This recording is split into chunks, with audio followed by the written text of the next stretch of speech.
नमस्कार दोस्तों, बहुत बहुत स्वागत है मोतिहारी स्टडी सेंटर में। इस वीडियो में हम लोग मैट्रिक फाइनल परीक्षा 2024 के लिए हिंदी का 100 मार्क्स के लिए ऑब्जेक्टिव प्रश्न लेकर आए हैं, जो कि इस वीडियो के माध्यम से 50 ऑब्जेक्टिव प्रश्न देखेंगे और वह भी 50 ऑब्जेक्टिव प्रश्न ऐसा देखेंगे जो कि इसी में से बहुत ऐसा ऑब्जेक्टिव प्रश्न सीधे आपको परीक्षा में देखने को मिलेगा। इसलिए इस वीडियो को आप लास्ट तक जरूर देखिएगा और सब प्रश्न को याद कर लीजिएगा, क्योंकि परीक्षा के लिए एक एक प्रश्न बहुत ही महत्वपूर्ण प्रश्न है। तो चलिए हम लोग सीधे प्रश्न को देखते हैं। देखिए, एक नंबर प्रश्न कर रहा है, अमरकांत जी का जन्म कहाँ हुआ था। दोस्तों, आपको बताना है कि अमरकांत जी जो थे उनका जन्म कहाँ हुआ था, तो बलिया उत्तर प्रदेश में हुआ था। आप लोग याद रखिएगा, अगर याद नहीं होगा तो राइट आंसर इनका ए हो जाएगा। चलिए 2 नंबर प्रश्न को देखते हैं। यह प्रश्न बहुत ही महत्वपूर्ण प्रश्न है, जो कि करे शंभू महाराज बिरजू महाराज के कौन थे। मौसा थे या भाई थे या चाचा थे या पिता थे। तो आप याद रखिएगा चाचा थे, यानी शंभू महाराज बिरजू महाराज के कौन थे, तो चाचा। राइट आंसर क्या हो जाएगा, सी हो जाएगा, चाचा। चलिए 3 नंबर प्रश्न को देखते हैं। यह प्रश्न बहुत ही महत्वपूर्ण प्रश्न है, जो कि करे निराला की साहित्य साधना कितने खंडों में रचित की गई है। 2 खंडों में या 3 खंडों में या 4 खंडों में या 5 खंडों में। तो 3 खंडों में की गई थी, इसलिए 3 का राइट आंसर सी हो जाए, बी हो जाएगा। चलिए 4 नंबर प्रश्न को देखते हैं। यह प्रश्न करे वारेन हेस्टिंग्स कौन था। तो वारेन हेस्टिंग्स भारत का गवर्नर जनरल था, इसलिए 4 का राइट आंसर ए हो जाएगा। चलिए 5 नंबर प्रश्न को देखते हैं, जो कि यह प्रश्न कराए बिरजू महाराज का साक्षात्कार किसने लिया है।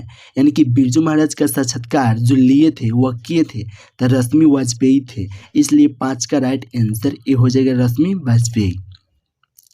चलिए 6 नंबर प्रश्न को देखते हैं। यह प्रश्न करें मैक्स मुलर के पिता का नाम क्या था। तो मैक्स मुलर के पिता का नाम विल्हेल्म मुलर था, इसलिए 6 का राइट आंसर ए हो जाएगा। चलिए 7 नंबर प्रश्न को देखते हैं। यह प्रश्न करें महाभारत क्या है। जो दोस्तों आपको बताना है महाभारत जो है वह क्या है, उपन्यास है या कहानी है या शास्त्र है या पुराण है। तो महाभारत जो है वह पुराण है, इसलिए 7 का राइट आंसर डी हो जाएगा। चलिए अगला प्रश्न को देखते हैं, यानी कि 8 नंबर प्रश्न को अब हम लोग देखेंगे, जो कि करे अंबेडकर के भाषण एनिहिलेशन ऑफ कास्ट को किसने हिंदी में रूपांतरण किए थे। तो ललित सिंह यादव किए थे, इसलिए 8 का राइट आंसर जो होगा वह ए होगा। चलिए 9 नंबर प्रश्न को देखते हैं। यह प्रश्न कराए गांधी जी की स्मृति में पूरा राष्ट्र किस तारीख को उनकी जयंती मनाते हैं। तो 2 अक्टूबर प्रतिवर्ष को मनाते हैं, इसलिए राइट आंसर क्या हो जाएगा, बी हो जाएगा। चलिए 10 नंबर प्रश्न को देखते हैं। यह प्रश्न कर रहे हैं मौत का नगर किस लेखक की कहानी संग्रह है। यानी कि हम लोग को बताना है मौत का नगर जो है वह किस लेखक की कहानी संग्रह है, तो अमरकांत जी का है, इसलिए 10 का राइट आंसर डी हो जाएगा, अमरकांत जी का। चलिए 11 नंबर प्रश्न को देखते हैं। यह प्रश्न करें यंग इंडिया क्या है। तो दोस्तों आप याद रखिएगा यंग इंडिया जो है वो पत्रिका है, इसलिए 11 का राइट आंसर ए होगा। और जो भी प्रश्न आपको याद होगा उस सब प्रश्न को आप कमेंट करके आंसर देते रहिए, उससे आपको रिवाइज होते रहेगा। और आप अभी तक व्हाट्सएप ग्रुप में नहीं जुड़े हैं तो 73 685 पर आप मैसेज करके जुड़ जाइए। इससे आपको फ़ायदा यह रहेगा कि आपको वीडियो उसमें मिलते रहेगा, प्लस में PDF भी मिलेगा और एग्ज़ाम से पहले प्रश्न भी आ जाएगा तो आपके पास भेज देंगे, इसलिए आप जो ग्रुप में ज़रूर जुड़ जाए। चलिए 12 नंबर प्रश्न को अब हम लोग देखते हैं। यह प्रश्न कर रहे हैं नालंदा विश्वविद्यालय की स्थापना किसने किया था। तो दोस्तों आपको बताना है कि नालंदा विश्वविद्यालय की स्थापना जो किए थे वो किए थे कुमार गुप्त थे या अशोक थे या कनिष्ठक थे या आजाद शत्रु थे। तो कुमार गुप्त थे, इसलिए 12 का राइट आंसर ए होगा। चलिए 13 नंबर प्रश्न को देखते हैं। यह प्रश्न करें विनोद कुमार शुक्ल का जन्म कब हुआ था। तो विनोद कुमार शुक्ल का जन्म 1 जनवरी 1937 को हुआ था, इसलिए 13 का राइट आंसर बी हो जाएगा, 1 जनवरी 1937 को। चलिए आप देखते हैं 14 नंबर प्रश्न। यह प्रश्न कर रहा है सेन साहब किसके बैंक से ऐड कर रह गए थे। तो आपको बताना है सेन साहब जो थे वह किसके बैंक से ऐड कर रह गए थे, तब पत्रकार महोदय के, इसलिए 14 का राइट आंसर ए होगा। चलिए 15 नंबर प्रश्न को देखते हैं। यह प्रश्न कर रहा है शाहनामा के रचनाकाल है, यानी कि शाहनामा के रचनाकार कौन इसमें है। तो 10 क्या है, मतलब काल कितना है, तो 10वीं से 11वीं सदी तक है, इसलिए 15 का राइट आंसर भी हो जाएगा, 10वीं से 11वीं सदी तक। चलिए अगला प्रश्न को यानी देखते हैं 16 नंबर प्रश्न को। यह प्रश्न कर रहा है मदन की उम्र क्या थी? तो मदन की उम्र 5 से 6 साल था, इसलिए 16 का राइट आंसर ये होगा 5 से 6 साल। 17 नंबर प्रश्न को देखते हैं। यह प्रश्न कर रहा है बहादुर कहानी के लेखक का जन्म कब हुआ था? यानी कि हम लोग को बताना है बहादुर कहानी के लेखक जो है उनका जन्म कब हुआ था। तो 1925 ईस्वी को हुआ था, इसलिए 17 का राइट आंसर बी हो जाएगा। चलिए 18 नंबर प्रश्न को देखते हैं। यह प्रश्न कई बार परीक्षा में पूछा गया है, जो कि कर रहा है लेखक की दृष्टि में आदर्श समाज कैसा होना चाहिए? तो लेखक की दृष्टि में आदर्श समाज जिसमें स्वतंत्रता, समता और भ्रातृत्व का भाव हो वैसा होना चाहिए, इसलिए राइट आंसर क्या हो जाएगा? ए होगा। चलिए 19 नंबर प्रश्न को देखते हैं। यह प्रश्न कर रहा है रसूलन बाई थी, जो रसूलन बाई थी वह नर्तकी थी या गायिका थी या कवियत्री थी या लेखिका थी? तो आप याद रखिएगा गायिका थी, इसलिए 19 का राइट आंसर बी हो जाएगा। चलिए 20 नंबर प्रश्न को देखते हैं। यह प्रश्न कराए गांधी जी को महात्मा किसने कहा? तो गांधी जी को महात्मा रविंद्रनाथ ने कहे थे, इसलिए 20 का राइट आंसर बी हो जाएगा, रविंद्रनाथ ने। चलिए 21 नंबर प्रश्न को देखते हैं। यह प्रश्न कर रहा है विनोद कुमार शुक्ल का जन्म कहाँ हुआ था? यानी कि आपको बताना है विनोद कुमार शुक्ल का जन्म कहाँ हुआ था। तो राजनांदगांव छत्तीसगढ़ में हुआ था, इसलिए 21 का राइट आंसर ए होगा। चलिए 22 नंबर प्रश्न को देखते हैं। यह प्रश्न कर रहा है 9 2 11 होना मुहावरे का अर्थ है। ऑप्शन से इसको देखेंगे, रुक जाना नहीं होगा, भाग जाना, तो भाग जाना हो जाए, यानी 9 2 11 होना मुहावरे का अर्थ होगा भाग जाना, इसलिए 22 का करेक्ट आंसर हो जाएगा बी। चलिए 23 नंबर प्रश्न को देखते हैं। यह प्रश्न कर रहा है माँ के डर से लड़का रात भर कहाँ छिपा रहा? पहाड़ों पर या जंगलों में या पड़ोसी के घर में या विद्यालय में? तो आपको मालूम ही होगा जंगलों में छुपा था, इसलिए 23 का करेक्ट आंसर भी हो जाएगा जंगलों में। चलिए 24 नंबर प्रश्न को देखते हैं। यह प्रश्न कर रहा है गांधी जी अफ्रीका में कब से कब तक रहे? यानी गांधी जी जो थे वो अफ्रीका में कब से कब तक रहे थे? तो 1893 से 1914 तक रहे थे, इसलिए 24 का करेक्ट आंसर ए होगा। चलिए 25 नंबर प्रश्न को देखते हैं। यह प्रश्न कर रहा है महात्मा गांधी के पिता का क्या नाम था? तो महात्मा गांधी के पिता का नाम करमचंद गांधी था, इसलिए 25 का करेक्ट आंसर डी हो जाएगा।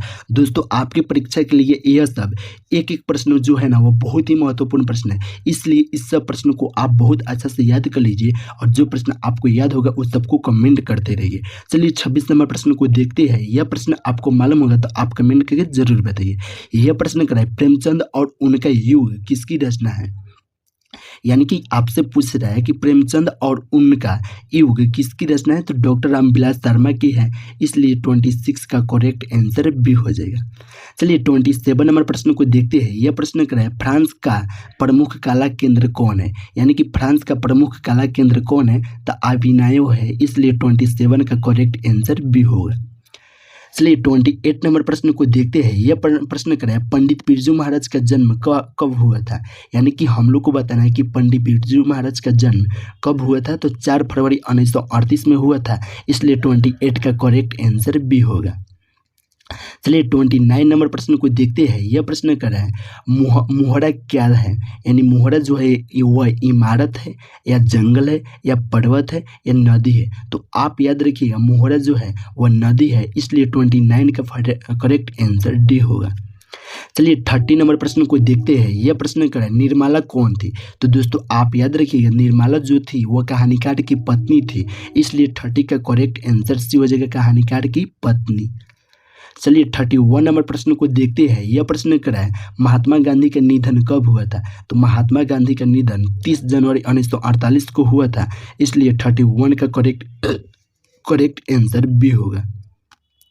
चलिए 32 नंबर प्रश्न को देखते हैं। यह प्रश्न कर रहा है जब पंडित बिरजू महाराज को संगीत नाटक अकादमी अवार्ड मिला था तब उनकी उम्र क्या थी? तो 27 वर्ष था, इसलिए 32 का करेक्ट आंसर ए होगा।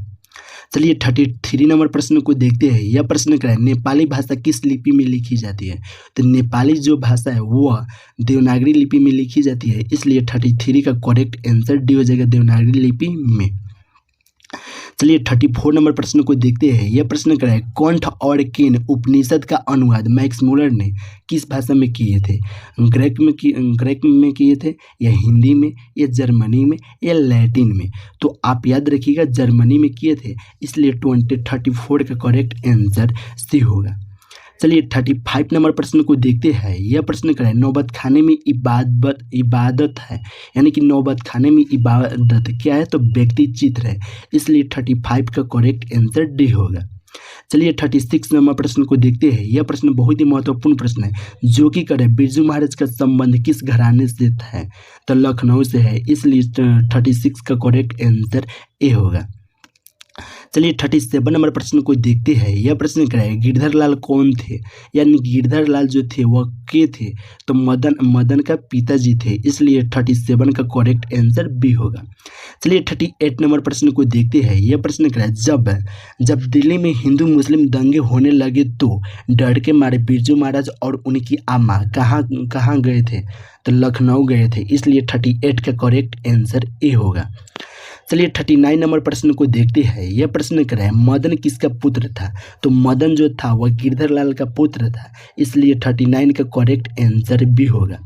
चलिए 40 नंबर प्रश्न को देखते हैं। अब ज़्यादा नहीं प्रश्न बचे हुए, बहुत कम प्रश्न है, इसलिए आप लोग बढ़िया से इसको याद करिएगा। चलिए 40 नंबर प्रश्न को देखते हैं। यह प्रश्न क्या है, अम्बेडकर के चिंतवन व रचनात्मक के लिए प्रेरक व्यक्ति कौन थे? तो बुद्ध थे, कबीर थे, या ज्योतिबा फूले थे, या इनमें से सभी थे? तो इनमें से सभी थे, यानी कि बुद्ध भी थे, कबीर भी थे, और ज्योतिबा फूले भी थे, तो राइट आंसर डी होगा। चलिए 41 नंबर प्रश्न को देखते हैं। अगर दोस्तों अभी तक आप चैनल को सब्सक्राइब नहीं किए होंगे तो चैनल को सब्सक्राइब कर लीजिए, क्योंकि इस चैनल पर बहुत ऐसा ऑब्जेक्टिव प्रश्न रहेगा जो कि आपको सीधे एग्जाम में देखने को मिलेगा। बहुत कम समय बचा हुआ है, तो आप बढ़िया से तैयारी करते रहिए। यह प्रश्न क्या है, 41 नंबर प्रश्न क्या है, नागरी लिपि शीर्षक निबंध के निबंधकार कौन है? तो आप बताइए, नागरी लिपि शीर्षक निबंध के निबंधकार कौन है? तो गुणाकर मूले जी है, इसलिए 41 का करेक्ट आंसर ए होगा। चलिए 42 नंबर प्रश्न को देखते हैं। यह प्रश्न क्या है, गुणाकर मूले ने मिडिल स्तर की पढ़ाई किस भाषा में की थी? तो गुणाकर मूले ने मिडिल स्तर की पढ़ाई मराठी भाषा में किए थे, इसलिए 42 का करेक्ट आंसर ए होगा। चलिए 43 नंबर प्रश्न को देखते हैं। यह प्रश्न क्या है, आर्य कहाँ रहते थे? तो आर्य जो थे वह चीन में रहते थे, या भारत में, या फ्रांस में, या स्वीडन में? तो आप याद रखिएगा भारत में रहते थे, यानी आर्य जो रहते थे वो भारत में रहते थे, इसलिए 43 का करेक्ट आंसर बी होगा। चलिए 44 नंबर प्रश्न को देखते हैं। यह प्रश्न क्या है, परंपरा का ज्ञान किनके लिए आवश्यक है? तो परंपरा का ज्ञान जो है वह जो लकीर के फकीर ना होकर क्रांतिकारी साहित्यों की रचना करे, इनके लिए आवश्यक थे, इसलिए 44 का करेक्ट आंसर सी होगा। चलिए 45 नंबर प्रश्न को देखते हैं। यह प्रश्न क्या है, बहादुर लेखक की पत्नी निर्मला को किस रूप में देखता था? यानी बहादुर जो था वह लेखक की पत्नी निर्मला जो थी उसको किस रूप में देखता था? तो माँ के रूप में, इसलिए 45 का करेक्ट आंसर डी होगा। दोस्तों अब बहुत कम ऑब्जेक्टिव प्रश्न बचा है, अगर अभी तक भी आप चैनल सब्सक्राइब नहीं किए होंगे तो चैनल को सब्सक्राइब कर लीजिए। और यह प्रश्न क्या है, अमोघ वर्ष कौन था? तो अमोघ वर्ष जो था वह प्रख्यात राष्ट्रकूट राजा था, इसलिए 44 का करेक्ट 46 का करेक्ट आंसर भी होगा। चलिए 47 नंबर प्रश्न को देखते हैं। यह प्रश्न क्या है, शेक्सपियर को किस रूप में जाना जाता है? तो दोस्तों आप याद रखिएगा कवि के रूप में और नाटककार के दोनों के रूप में जाना जाता है, तो इसलिए ए और बी दोनों होगा, तो राइट आंसर सी होगा। चलिए 48 नंबर प्रश्न को अब देखते हैं। यह प्रश्न क्या है, किसको घर में मछली गोश्त देखिए गोश्त यहाँ पे लिखा हुआ है, बनाना अच्छी नहीं लगती थी, यानी कि इस चैप्टर में जो था वह किसको घर में मछली गोश्त बनाना अच्छा नहीं लगता था? तो माँ को, इसलिए 48 का करेक्ट आंसर ए होगा। चलिए 49 नंबर प्रश्न को देखते हैं। यह प्रश्न क्या है, आध्यात्मिक शिक्षा से गांधी जी की क्या अभिप्राय है? तो हृदय की शिक्षा है, इसलिए 49 का करेक्ट आंसर डी हो जाएगा। चलिए 50 नंबर प्रश्न को देखते हैं, और यह प्रश्न लास्ट ही है जो कि मैट्रिक फाइनल परीक्षा के लिए इस प्रश्न बहुत इंपॉर्टेंट था। आप और देख भी लिए तो आपको यह भी करना है कि आपको जो भी प्रश्न नहीं याद होगा उसको फिर से देखकर याद कर लेना है। किसी तरह भी आप याद कर लीजिए, क्योंकि आपको इसमें से बहुत ऐसा ऑब्जेक्टिव प्रश्न सीधे परीक्षा में देखने को मिलेगा। यह प्रश्न करें 50 नंबर प्रश्न है, दोहा कोश किसकी रचना है? तो दोहा कोश जो है वह सरहपाद की रचना है, इसलिए 50 का करेक्ट आंसर ए होगा। तो दोस्तों यहीं पे वीडियो समाप्त करते हैं। और भी सब्जेक्ट का आप वीडियो देखना चाहते हैं तो चैनल को सब्सक्राइब कर लीजिए। चलिए फिर मिलते हैं नेक्स्ट वीडियो में नेक्स्ट लेक्चर के साथ में।